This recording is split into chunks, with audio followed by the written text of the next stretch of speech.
Jokic versus Doncic, and it lived up to all the hype. And it came down to the wire. Jalen Rose, we will discuss the entire game. But I want to start with the end. And this, the stretch mark 5, bullying his way to the basket and getting the go-ahead bucket. But look at this last possession from the Mavs. What do you see here, Jalen? What I see is you want to set that screen for Luka if you're Tim Hardaway Jr. and not slide out of there. Because now you force an action. When you slide out of there, we staying with Luka. Yeah. Right? And so now he has the rock. Great court vision, by the way, for the skip pass. If you're the recipient of that skip pass, put that up. Gotta let it fly. You gotta put that up. You gotta let it fly. But then all of a sudden it's like, wait a minute, there's Tim. Runs out of time. So in the next situation, either you're Hardaway, you run up and stop a lot shorter to allow Luka to turn the corner with his right hand, or you physically set the pick so that now that double team becomes a delayed reaction. Instead of him having to kick it over there while you backpedaling out, he can kick it to you. That's a great point. And Hardaway's a 40% three-point shooter. Sometimes when I listen to you, I'm like, this guy really did play basketball in the NBA for 13 years. He really knows what he's talking about. Then sometimes I'm like, he has no idea.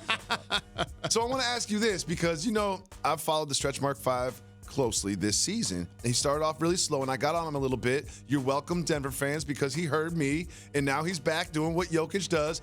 But in this game, it seemed like, and he's done this before against the Sixers, he's not even there in the first half and then blows up in the third quarter. How is that the case? So here's the thing that I feel like he's juggling mentally and emotionally. He's an MVP candidate. Is he? Even starting last year, for example. Okay. Last year, he catapulted himself into all-NBA status. Yes. He catapulted himself into all-NBA status. But he's a terrific passer. He's thoughtful of his teammates. Very much so. And he doesn't want to alienate anybody like, I'm the best player. So there's a line of demarcation that started to happen in sports. Michael Jordan did it, but then people started to do it and just run with it. And you know what that is?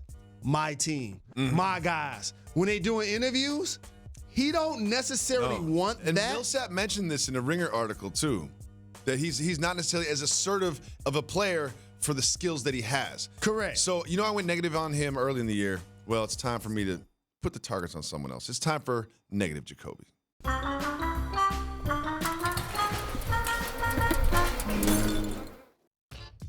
Luka Doncic is a legitimate MVP candidate, and he is the best 20-year-old that's ever played in the NBA. And he will be, whatever. We don't have to argue that. That's not, but I'm going to go negative on Luka Doncic right now. I watched the game, and while he had nice numbers, we go deeper than the box score. I watched the game. He made some really weird decisions with the basketball. Like, he did some weird things with some bad turnovers, and right before the play that Jokic had, he took a layup that didn't even hit the rim that Dwight Powell got. But if you look at this, like, he still is finding his way in the league. I'm going negative, but do you think that's fair to say?